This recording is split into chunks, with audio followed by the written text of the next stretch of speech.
Hello and welcome to our podcast, What's the Story Ghost, where we'll discuss sightseeing with aliens, camping with Bigfoot, why you shouldn't look in your rearview mirror while driving away from haunted places, and everything in between. I am your hostess, Annette. And I am Steven. While I love all things spooky, I'm also afraid of my own shadow, so Steven is here as backup. Hello. Steven is also legally obliged by marriage to hold my hand and tell me everything's going to be okay in the very likely event that I give myself nightmares. Hello. Yeah, there's not much you can do about that. Yeah, not so the babies might be awake, so hold on. Babies are awake? I think so.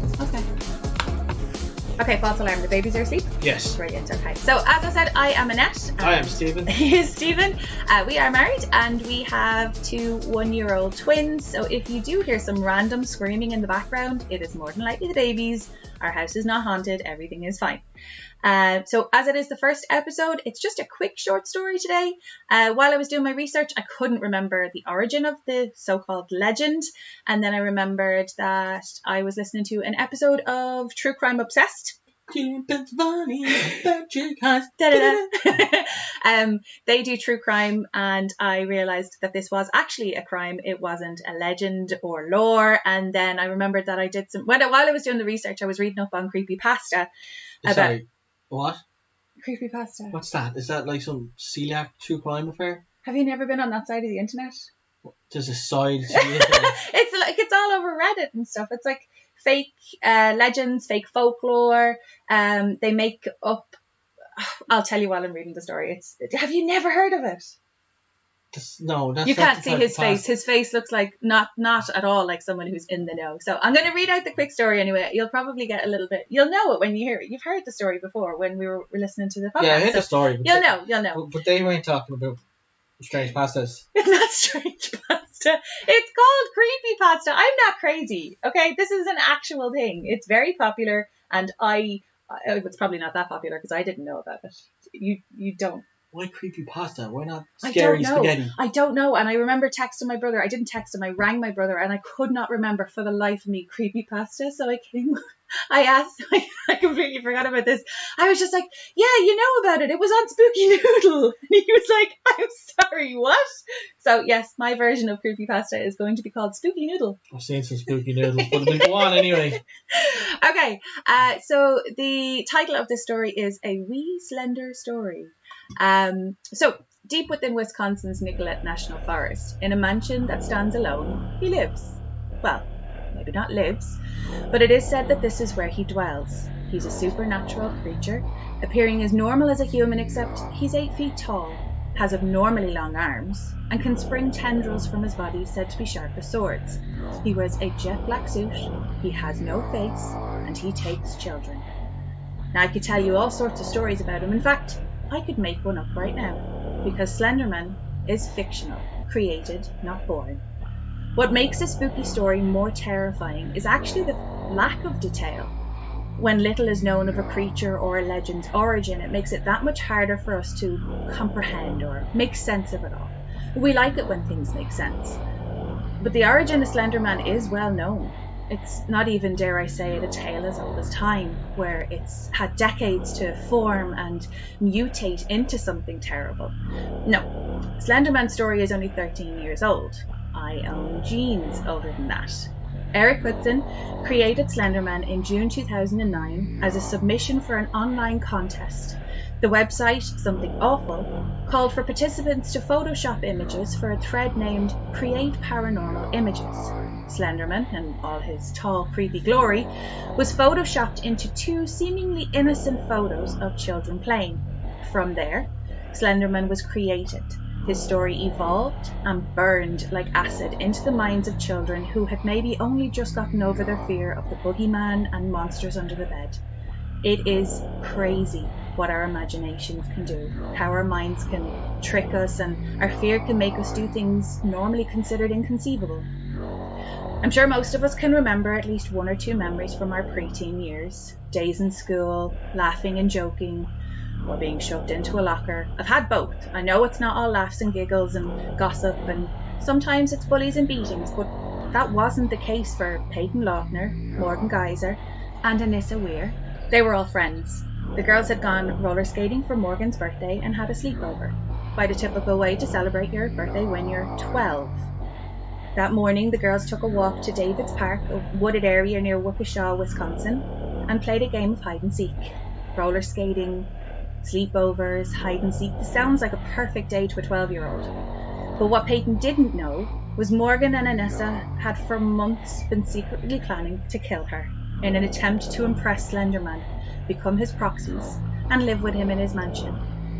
Whispering on the school bus, as schoolgirls do, could anyone have known what they were planning? The quote, "Anger is directed not toward the crime, not the criminal, but toward those who fail to halt the criminal's actions," comes to mind. What's the proximate cause? Who do we blame? Could we have done something?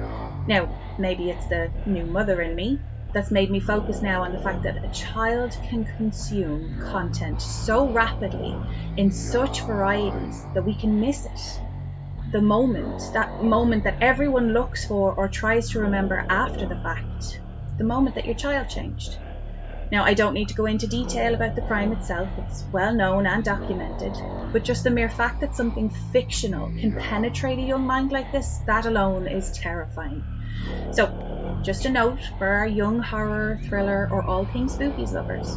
These stories are tales of fiction or fact embellished on for dramatic effect, sewn together in such a way as to frighten you because for some strange reason we love to be frightened.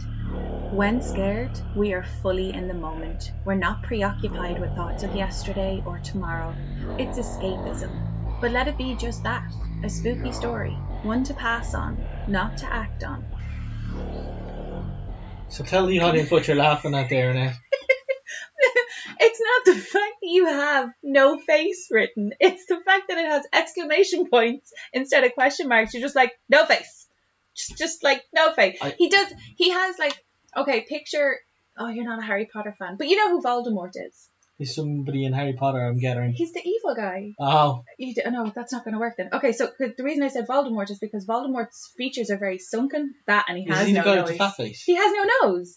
Yeah, so Slenderman has like if you were drawing him, you'd put shading where his eyes would be. So it's not actual eyes. It's like sunken cavity. I don't know how to explain it. So like really deep mascara. He looks like he did a night out on the town and just didn't take his makeup off the night before and woke up with panda eyes. Panda eyes. Oh, Slenderman has panda eyes. Yeah, he has panda eyes. Okay. So if you look at him from the back, he's scary, but if you look at him from the front, he's cute and cuddly. No, because from the back he has like tendrils. They're like octopus arms, but they're like said to be like razor sharp. Why are we even having this conversation? This dude's not real. Not that anything else. Why are we having this conversation?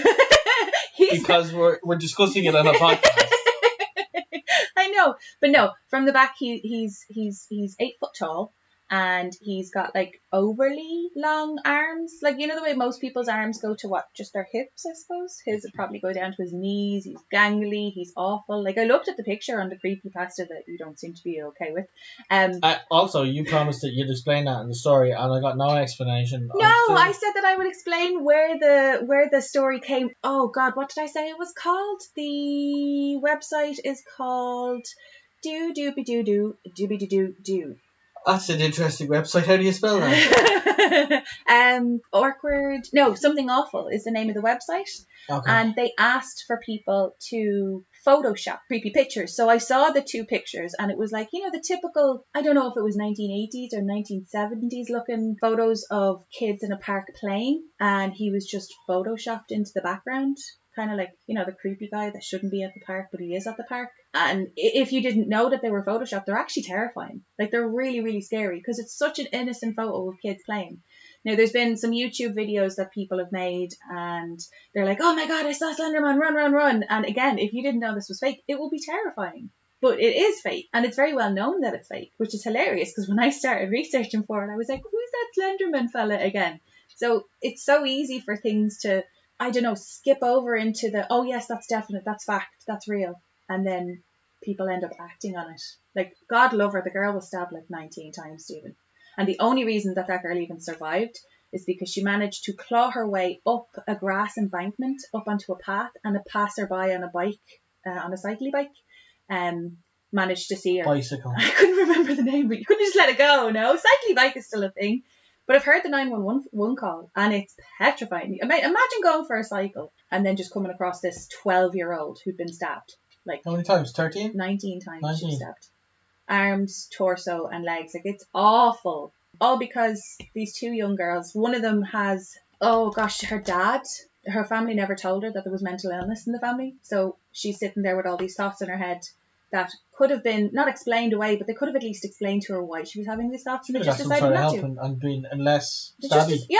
They just decided not to tell her and let her have all these horrible cryptic thoughts in her head, and she had no reason to explain them other than, then Slenderman must be real, and that's terrifying. Again, I don't know if it's the new mother in me. I have looked at it a little different to how I did 2 years ago, because 2 years ago I was just kind of like, well, they're 12, but the action that they took, they do deserve to be tried as adults, because I think they were the youngest in Wisconsin to be tried as adults. And now I'm kind of like, oh dear God, like, if it's your kids, you would feel so different. You would feel so different. Yeah. Again, though, less with the stabby is Stephen's main piece of advice there. If I was running for governor, that would be my punchline. Yeah, we're gonna punchlines when you're running for governor. Because politics is a joke. It is. Yeah, so more jobs, less litter on the streets, and maybe some less of the stabby. If we could do that, that'd be great. I think that would be a really good slogan. Slogan is the word you're looking for, not punchline. I knew slogan, but I chose punchline. You decided to go that way, yeah? Mm-hmm. Cool. I'll choose my own path. You are a strong, independent woman, and you don't need no man. You don't need that slogan. Cool. So I think we're just going to leave the episode there. It's nice and short and sweet. It's not really sweet. It's not sweet in any way. I don't think I thought that through at all. Basically, in the tagline there, we said that we would cover all things lore, all things paranormal. If you can think of it, we'll probably talk about it. But the next couple of episodes already, I suppose, researched. I think Wednesday we said we're going to upload. No, Mondays. Mondays is a good day. Monday's a miserable day for most people. So I actually love the fact that I can binge about 5 or 6 different podcasts, new episodes every Monday. So I would like to be part of the binge, the hashtag binge life. And then we also have an email address if you would like to send us in any of your own personal experiences, or, something your granny told you. Granny stories are always terrifying because your granny's not going to lie to you. Our email is what's the story ghost, spelled exactly as that. No spaces. No spaces or slogans. No spaces or slogans. So what's the story ghost @gmail.com. Myself or Stephen will get to it, and then we will read out. Is it what is or what? What's? WATS. What? Yeah. What is the H in there? WHATSTHESTORY. Ghost. GHOST. I should have wrote that down, and I could have spelled it out really, really well. But now we sound super smart. Yeah. Yeah, okay. I think we should wrap up really quickly before we say anything else intelligent. Yeah. Anyway, thanks for listening, guys. Hopefully we'll get a next episode out.